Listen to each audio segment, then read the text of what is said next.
Saudara-saudari terkasih, apakah saudara sudah memulai hari ini dengan penuh sukacita dan punya niat baik untuk melakukan kebaikan meskipun kecil? Semoga Tuhan memberkati niat baik saudara. Saya mau bercerita tentang pengalaman saya. Beberapa hari yang lalu sahabat saya bercerita, seorang wanita, ibu muda yang kesulitan untuk memasang plat nomor mobil. 2 hari dia sudah coba lihat kiri kanan, cari alat, dan tidak bisa. Dan pusing dia 2 hari tidak bisa memasang plat mobil yang baru dia dapat. Akhirnya dia memutuskan untuk pergi ke bengkel. Dan di bengkel itu dalam waktu 10 menit selesai, rapi, bagus, bayar 10.000. Dari pengalaman itu saya berefleksi. Ada bagian yang memang bisa kita kerjakan dan dengan mudah kita kerjakan karena itu sesuai dengan bakat dan talenta kita. Pekerjaan kita sehari-hari tidak sulit. Tetapi ada yang sulit sekali kita kerjakan karena memang kita tidak terbiasa. Sementara orang lain dengan mudahnya mengerjakan itu. Dan itulah yang disebut dengan manajemen. Manajemen adalah melakukan apa yang bisa kita lakukan sebaik-baiknya dan meminta tolong orang lain untuk melakukannya yang kita tidak bisa dan orang lain biasa melakukannya. Itu jauh lebih efektif, itu jauh lebih lancar, lebih mudah, dan lebih bagus hasilnya. Saya ingin menyampaikan sesuatu bahwa di dalam hidup juga seperti itu. Hidup kita juga mempunyai bagian-bagian yang kita bisa melakukannya dengan mudah, bahkan menjadi seperti pekerjaan hari-hari biasa dengan mudah yang orang lain tidak bisa. Sementara orang lain mempunyai bakat dan talentanya sendiri yang kita tidak bisa juga. Dan disitulah kita perlunya menghargai orang lain. Menyadari juga bahwa kita membutuhkan satu sama lain. Dengan rendah hati ada bagian yang harus kita akui kita tidak bisa melakukannya. Kalau toh melakukannya itu sulit sekali dan hasilnya kurang baik. Dengan kerendahan hati itu maka kita bisa menjadi lebih nyaman, bisa memandang orang lain dengan respek juga. Sehingga kita juga bisa menerima diri apa adanya dan tidak membanding-bandingkan dengan orang lain. Karena kita ini unik, talenta dan bakat kita berbeda. Dan kita juga bisa menjadi bijaksana. Karena definisi kebodohan atau definisi bodoh adalah mencoba menjadi ahli di luar bidang kita. Itulah kebodohan.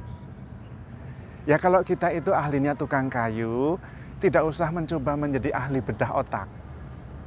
Hasilnya tidak akan bagus. Kalau kita ini ahlinya di bidang mengajar, bahasa, dan kita ahli di bidang itu, ya sudahlah.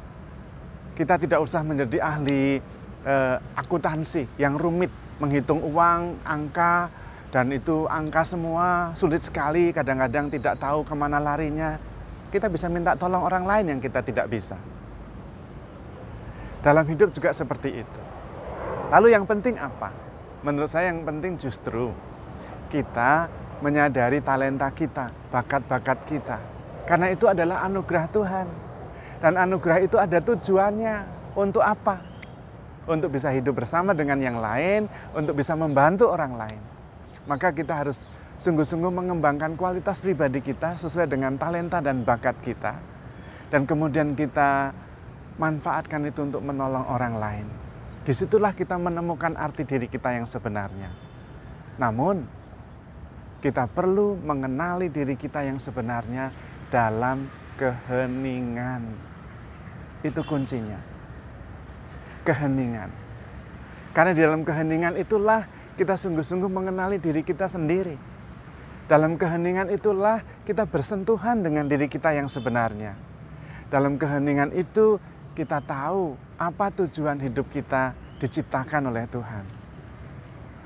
Semakin kita mampu hening, semakin mampu kita menyadari potensi-potensi kita, rahmat Tuhan, dan juga berkat yang Tuhan limpahkan untuk kita. Juga semakin kita hening, semakin kuat kita sebagai pribadi. Jadi kita ini pribadi yang kuat atau tidak diukur dari kemampuan kita untuk menjadi hening. Kalau kita tidak mampu hening, kita bukan pribadi yang tough, yang tangguh.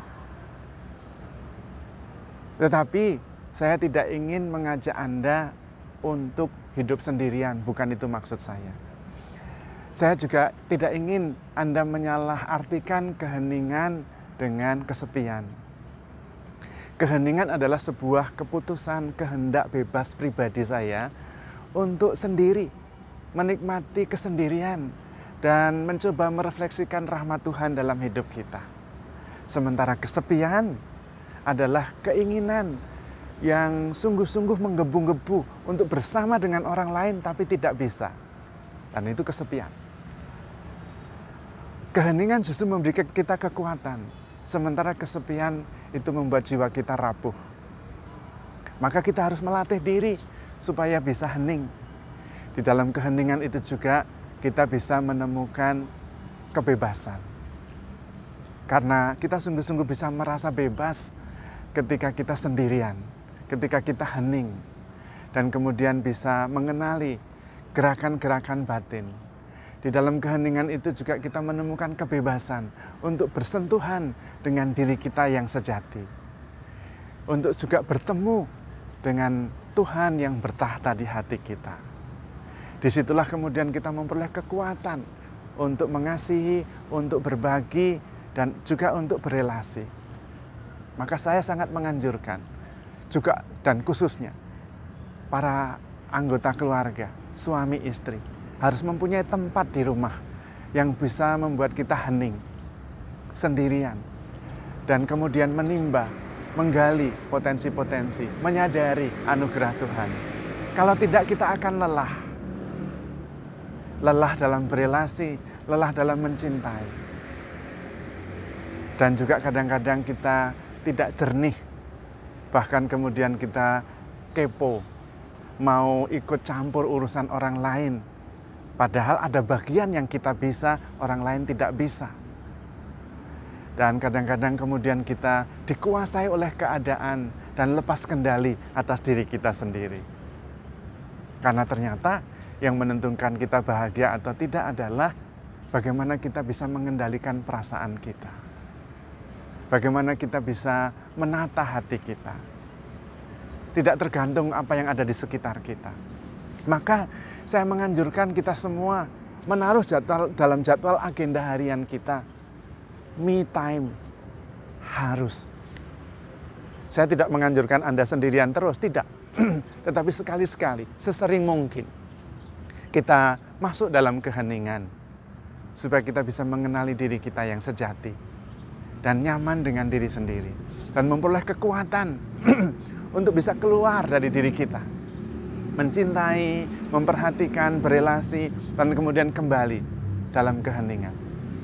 Yesus sendiri selalu mencari keheningan.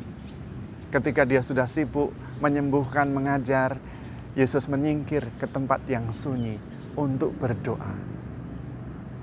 Bahkan Sang Allah manusia itu, Sang Anak Allah itu membutuhkan keheningan untuk kembali melihat dan bersentuhan dengan dirinya dan mengetahui tujuan dia hadir di dunia ini, yaitu menjadi penyelamat. Karena kalau tidak, bisa jadi dia meleset, dikuasai oleh keadaan dan lepas kendali terhadap dirinya. Bisa jadi dia kemudian menjadi penyembuh, sekedar penyembuh, tabib, padahal bukan itu. Karena itu Yesus, bahkan setiap pagi-pagi buta, Yesus pergi ke tempat yang sunyi dan berdoa. Saudara-saudari terkasih, mari kita sempatkan, kita atur waktu kita untuk mempunyai saat hening yang cukup dan kita berani menghadapi diri sendiri dengan ketenangan, menimba kekuatan, mengenal diri sejati, dan kemudian juga mengenal rahmat Tuhan, karena Tuhan tinggal di dalam keheningan. Kalau kita bisa hening, nyaman dengan diri sendiri, kita mempunyai kekuatan untuk mencintai, untuk berelasi, dan untuk mengampuni. Tuhan memberkati.